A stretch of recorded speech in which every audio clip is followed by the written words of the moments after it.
This video covers features specific to the Cubase script for Launch Control XL3. This script is supported by Cubase 12 onwards and comes pre-installed from Cubase 14.0.32. In DAW control mode, the top row of encoders control the track quick controls for the current track in Cubase. The middle row of encoders control the EQ for the currently selected track.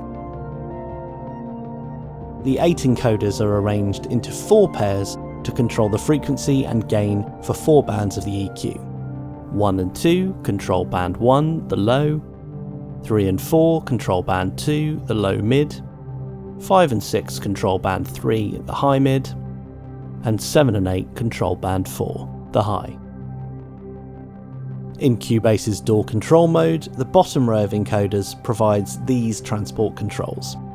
Scrub moves the playhead, zoom zooms relative to the playhead, left locator sets the left locator position, right locator sets the right locator position, cycle active activates or deactivates the cycle, marker select navigates between markers, 7 is not used, and tempo adjusts the tempo for the Cubase project. Launch Control XL3's record and play buttons mimic the behaviour of the equivalent Cubase software buttons. By default, record can start both recording and the transport, but only stops recording.